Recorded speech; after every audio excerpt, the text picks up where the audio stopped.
সবাই অনুরোধ করছে যে আপনাদের এই কয়েকজন মিলে একটা পরিবেশটা নষ্ট করছেন, দয়া করে চুপ করে বসুন। বিরাট বড় মাঠ, সবার জায়গা হবে, ধাক্কাধাক্কি না করে। আসসালামু আলাইকুম রহমতুল্লাহ। প্রিয় দর্শক, অনেকেই বলার চেষ্টা করতেছে এই ঘটনাই প্রমাণ করে যে বাংলাদেশের বিএনপি উচ্ছৃঙ্খল এবং লন্ডনের বিএনপি উচ্ছৃঙ্খল।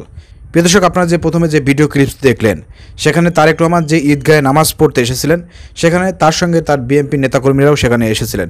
কিন্তু এত বড় একটা মাঠ, এত জায়গা, কিন্তু বিএনপি নেতাকর্মীরা সেখানে উচ্ছৃঙ্খলভাবে চলাফেরা, কথাবার্তা, আচার আচরণ করতেছেন, যার কারণে তারেক রহমান তিনি নিজে দাঁড়িয়ে মাইকে ঘোষণা দিয়ে সবাইকে শান্ত থাকার জন্য, সুশৃঙ্খল হওয়ার জন্য পরামর্শ দিচ্ছেন।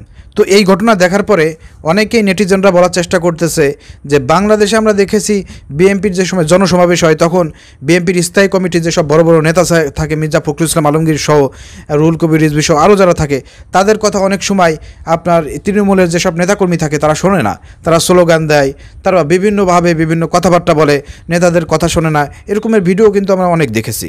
তো সেই জায়গা থেকে মানুষ জানে এবং বোঝে যে বাংলাদেশে সে বিএনপির নেতাদের কথা তৃণমূলের নেতাকর্মীরা শোনে না, বিভিন্ন সময় উচ্ছৃঙ্খলপনা করে এবং বিএনপি উচ্ছৃঙ্খল, এটা সবাই জানতো। কিন্তু লন্ডনেও যে এরকমের ঘটনা ঘটবে এটা কিন্তু মানুষ কল্পনা করতে পারে না। যেখানে লন্ডনে বিএনপির সর্বোচ্চ নেতা তারেক রহমান রয়েছে, তিনি উপস্থিত থাকতে ওইখানে নেতাকর্মীরা বিশৃঙ্খলা করতেছে, এটা আসলে মেনে নেওয়া যায় না। তো একটা দলের সর্বোচ্চ নেতা যেখানে উপস্থিত থাকে, সেখানে তো নেতাকর্মীদেরকে শান্ত থাকা উচিত। যেখানে তারেক রহমান আছে সেখানে কেন বিশৃঙ্খলা হবে?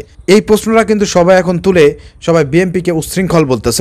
বাংলাদেশেও বিএনপির নেতাকর্মীরা উচ্ছৃঙ্খল, লন্ডনেও উচ্ছৃঙ্খল। এই ধরনের দৃশ্য দেখার পরে দেশের জনগণ বিএনপি নিয়ে হতাশা প্রকাশ করেছে। প্রিয় দর্শক, এই ধরনের ঘটনাকে আপনি কিভাবে দেখছেন একটু কমেন্ট করে জানাবেন, ভিডিওটি শেয়ার করে দেবেন।